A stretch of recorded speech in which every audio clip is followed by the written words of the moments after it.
카세아 VSA 공급망 공격 사례 케이스 브리핑 간단하게 드리겠습니다. 이 사건은 이제 지난 7월 2일에 보고가 됐고요. 미국의 이제 IT 관리 솔루션 업체, 매니지먼트 서비스 프로바이더라고 하죠. MSP 업체인 카세아의 VSA 제품의 공급망을 통해서 이게 확실하진 않은데 이제 지금 굉장히 강력하게 추정되고 있는 게 러시아 배경의 해킹 그룹인 레빌에 의해서 그 공급망이 랜섬웨어 유포 경로로 악용된 전형적인 공급망 공격 사례고요. 앞에 김명현님 잘 말씀해 주셨지만 이게 주요 타깃이 공격을 받은 카세아가 아니고 카세아가 실제로 카세아 서비스를 받는 고객들이 대상이 됐고 그런 형태의 공격이었습니다. 근데 그 공격 자체는 이 카세아 VSA의 취약점이 있었습니다. 그 취약점을 악용해서 이제 고난을 탈취한 다음에 카세아 VSA의 기능과 공급망을 통해서 랜섬웨어를 배포 감염했고요. 그리고 중요한 데이터를 암호화해서 전형적인 랜섬 어택 있죠. 사용하지 못하게 만들고 복구 비용을 요구했습니다. 그리고 특이한 사항으로는 5일 동안 분배 그 금액을 복구키에 대한 금액을 납부하지 않으면 2배로 인상하는 이런 전략도 전통적인 전략도 가지고 있습니다. 그리고 또 얘의 특징이 굉장히 전략적으로 많이 접근했는데 그 사례는 제가 차차 설명하면서 드리겠습니다. 이번 공격의 특징적인 것은 아까 전략적이다라고 말씀드렸는데 크게 두 가지 전략적인 부분이 있는데 그 중에 하나는 이게 미국 독립기념일을 낀 주말에 미국에 되게 7월 4일 미국 독립기념일 주말에 미국 공격을 시행했다는 겁니다. 그래서 그 대응이 안 되는 동안 전파를 좀 많이 유도하려고 했었고요. 그러면 카세아 제품군이 어떤 제품이길래 이제 공격에 악용됐고 이게 굉장히 파급 효과가 크다라고 얘기하는지 조금 살펴보겠습니다. 카세아는 멀티 OS, 멀티 디바이스 그리고 멀티 환경에 대해서 IT PC라든지 엔드포인트, 모바일 디바이스, 네트워크에 대한 원격 관리 및 제어 그리고 정책을 배포하고 보안 규정을 그러니까 윈도우의 보안 규정을 관리하고 업데이트하고 하는 통합 관리 솔루션입니다. 그리고 이런 안티바이러스나 네트워크 모니터링 같이 애드온 모듈을 통해서 추가적인 보안 기능도 제공을 하고 있고요. 근데 이제 공급망 공격이 이전에 없었던 건 아니지만 카세아가 굉장히 조금 위급하다. 그 피해성이 크다라고 하는 게 이게 IT 보안 관리 솔루션이다 보니까 앞서 말씀드렸지만 이런 걸 관리하는 이 솔루션을 돌입해서 이런 서비스를 하는 IT 기술 기업들이 있습니다. IT 기술 기업들이 이제 침해를 받게 되면 해당 고객사에 대해서 액세스가 무작위로 뚫려버리기 때문에 이런 지금 이 IT 카세아를 도입한 IT 기술 업체 자체도 2차 피해자들인데 2차, 3차 계속 피해가 나타날 수 있고 이 피해 규모가 예측할 수 없을 정도로 커질 수도 있다라는 부분에서 좀 심각한 부분이다라고 말씀드리겠습니다. 근데 현재 카세아에서 요 취약점에 대해서 패치를 준비하고 있고요. 거의 네. 완성 단계 직전이라고 얘기가 나오고 있습니다. 자, 그러면 지금 이 카세아 어택을 한 해킹 그룹 레빌이라고 하는데요. 혹은 소디노 키비라고도 얘기를 하고요. 이 그룹에 대해서 그리고 공격 기법에 대해서 조금 말씀드리도록 하겠습니다. 먼저 레빌을 얘기하기 전에 그랜드 크랩을 얘기해야 되는데요. 그랜드 크랩이랑 이 소디노 킵이라고 불리는 레빌 조직은 굉장히 연관성이 깊습니다. 그리고 이 두 개의 해킹 그룹에 대해서 팔로알토 네트워크스의 유니포리2는 2008년, 3년 전부터 행위를 주시해 왔습니다. 굉장히 큰 그 사건을 벌일 거라고 예측을 하고 주시를 해왔고요. 그래서 먼저 이제 그랜드 크랩에 대해서 이제 그랜드 크랩이 조금 발전하고 진화하면서 레빌로 발전했다라고 하는 게 이쪽 보안 분석가들의 분석가들의 이제 소견이 많고요. 그래서 그랜드 크랩은 전형적인 1세대 랜섬웨어고 1세대 공격 기법도 1세대입니다. 웹 브라우저나 이제 그런 시스템의 취약점을 이용해서 랜섬웨어를 드라이브 바이 다운로드 특정 웹사이트에 올려놓고 내가 익스플로러라든지 이런 거를 특정 사이트에 접근을 하게 되면 그 사이트에 이 익스플로러가 가지고 익스플로러나 아니면 익스플로러의 플러그인 그리고 웹브라우저의 플러그인이나 프레시 같은 것들 예, 그런 것들이 가지고 있는 취약점을 이용해서 악성 코드를 전파시키고 감염시킨 다음에 이제 그 데이터를 암호화시키고 복구 비용을 요구하는 전형적인 1세대 랜섬웨어 공격 방식을 가지고 있었는데요.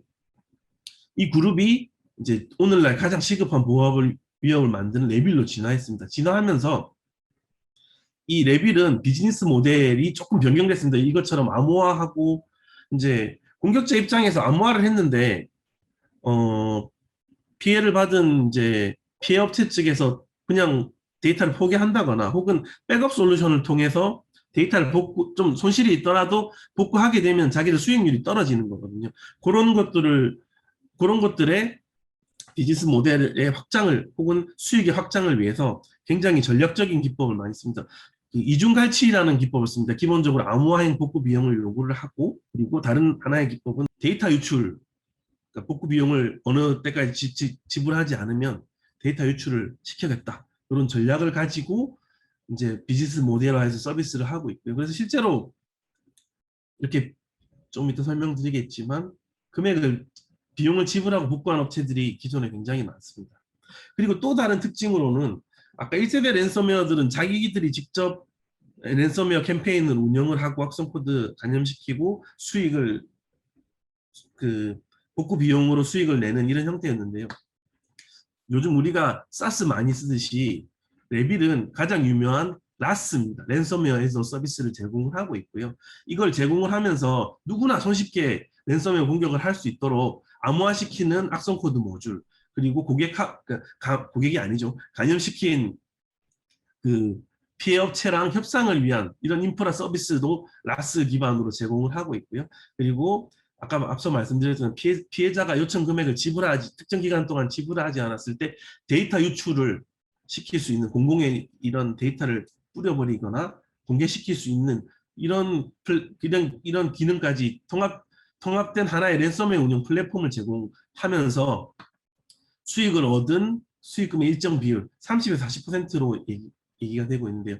그걸 수수료로 받는 이런 비즈니스 모델이 조금 바뀌었습니다. 이런 비즈니스 모델에 이런 이중갈취 전략 기법, 데이터 유출시키는, 그러니까 랜섬 비용을 주지 않았을 때 데이터 유출시키는 이런 이중 기법을 써서 금전적인 피해를 더 확장시키고 자기들은 이익을 극대화시키는 이런 부분을 이런 기법으로 운영하고 있습니다. 그래서 이런 거를 잘 보면 우리가 APT라고 하는 사이버 어택 라이프 사이클하고 굉장히 유사한데요. 먼저 정찰 같은 것들을 하고요.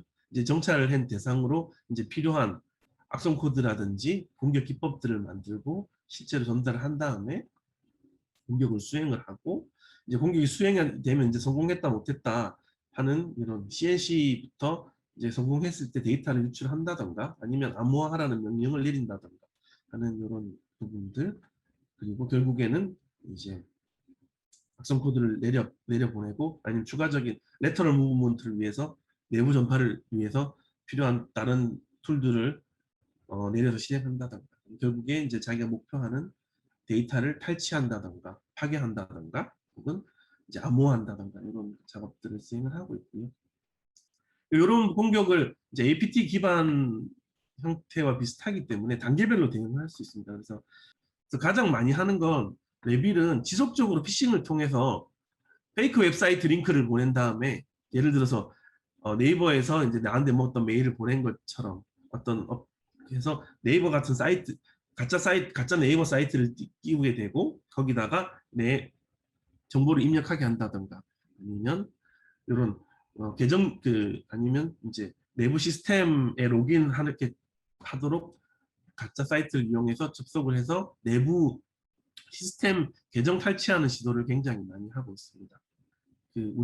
이 단계별로 기술 맵을 조금 정리했는데 단계별로 조금 명확하게 이해하기 위해서 여기서도 제가 조금 정리를 한 게 이 부분을 대응할 수 있는 거는 먼저 엑스펜스를 이용해서 우리 자산을 먼저 공개되어 있는 자산을 확인을 하고 위협의 표면적을 줄이고 이제 실제 공격자가 이용하는 인텔리전스에 대해서 다 익스터널 다이나믹 리스트나 차단할 수 있는 걸 만들고, 그리고 지금 이 네빌 사례와 같이 크리덴셜 데프트를 막아주는 저희 URL 필터링의 크리덴셜 데프트 기능이 있습니다. URL 필터링과 유저 아이디를 이용해서 우리가 고객사의 팔로알토 네트워크스가 고객사의 사용자 정보를 가지고 있는 거를 특정 URL이나 아니면 지정된 URL 아니면 모든 외부 URL에 대해서 내부 사용자 우리 팔로알토 네트워크에서 가지고 온 내부 사용자와 내부 사용자의 패스워드가 입력되는 경우에 그 전송을 차단하고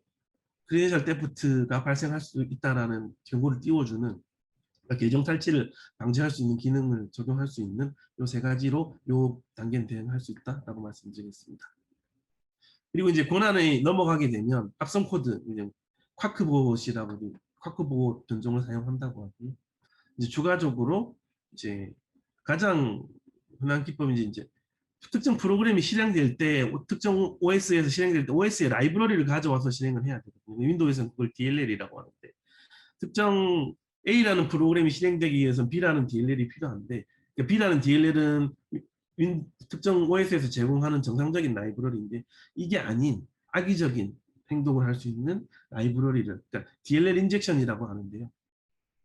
이런 것들을 취약점을 이용해서 바꿔치기 한다든가, 그래서 권한 상승을 유도해서 이제 시스템 탈취, 권한 탈취를 하는 부분들, 그리고 이런 시스템 권한을 획득한 이후에 CNC 서버를 연결하고 스크린 커넥트나 애니데스크, 원격 데스크탑, 이제 원격에서 PC를 제어할 수 있는 이런 것들을 이용해서 실제로 제어하는 이런 시스템을 가지고 있습니다.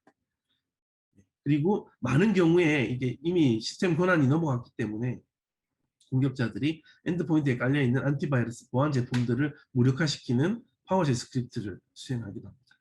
그래서 이 단계에서 대응할 수 있는 저희 솔루션은 이제 앱 인지를 통해서 이제 정확한 어플리케이션일 경우에만 하게 해주고, 3 프리벤션을 통해서 알려진 악성 코드는 차단하고 새로운 악성 코드는 와일드 파일을 통해서 차단할 수 있는, 그리고 멀티 인증이나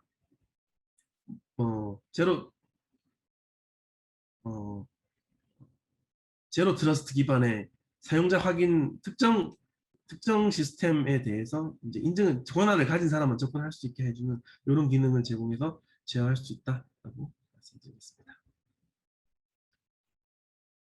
그리고 이제 레콘이나 레터럴 무브먼트를 위해서 이제 CNC를 연결하고 이제 제어권이 넘어가게 되면 이제 해당 컴퓨터는 이제 공격자 마음대로 조정을 할 수 있기 때문에 이런 내부 환경을 파악할 수 있는 내부 네트워크 스캐너, 넷 스캐너라든지 서비스를 파악할 수 있는 어드밴스드 포트 스캐너, TCP 등을 이용해서 내부 환경을 파악하게 되고요. 가장 많이 노리는 게 계정 탈취를 해서 이제 시스템 권한을 가져가는 게 좀 나름 쉬운 방법이 있기 때문에 액티브 디렉토리나 이런 것들을 찾아낼 수 있는 블러드하운드나 액티브 디렉토리 파인더 이런 것들을 수행을 해서 내부의 시스템 정보를 매핑하고 이제 이런 것들을 추가적인 공격과 전파에 이용을 하는 이런 부분에서도 제로 트러스트 네트워크 액세스라든지 이제 외부에서 이제 외부 사용자가 내부에 이제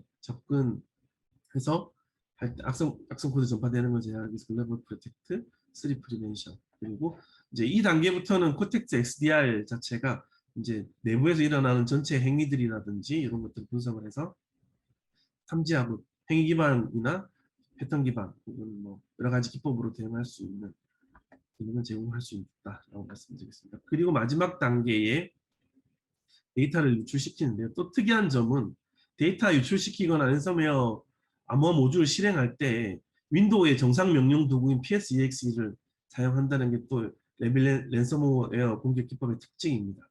이 PSEXE는 윈도우의 정상 명령 도구이기 때문에 이거에 의해서 실행되는 것들은 보안 제품들이 잡지를 않게 되거든요. 그런 기법들을 이용하고 있고요.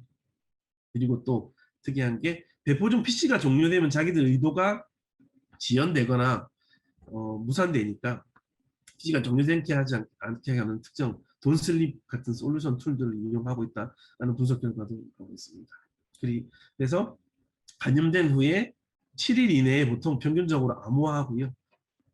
암호화를 수행을 하게 되고 최대 23일 이내에 암호화를 해서 복구키를 제공해서 이제 제공하겠다고 이제 특정 금액을 요구하는 랜섬 행위를 진행한다고 합니다. 그리고 앞서 말씀드렸지만 더블 익스토션 전략을 통해서 이제 암호화만 시키는 게 아니고 데이터를 외부로 유출해서 특정 공간에 보관을 하고 이런 자기들이 요구했던 금액이 특정 기간 안에 들어오고 되지 않으면 이제 데이터를 유출시키는 이런 특징을 가지고 있다. 예. 예. 예. 저는 이제 앞서 제가 조금 단계별로 말씀드렸던 단계에 대해서 저희 솔루션 적용 가능한 맵을 조금 준비해 봤고요. 요 대응 기법에 대한 자세한 설명은 요 다음 세션에서 이제 홍성대 차장이 진행해 줄 것을 발표해 주실 겁니다. 저는 준비한 게 여기까지고요. 혹시 제가 말씀드린 것 중에 추가 질문하시거나 아니면 문의하실 내용 있으시면 질문 받고 내도록 하겠습니다.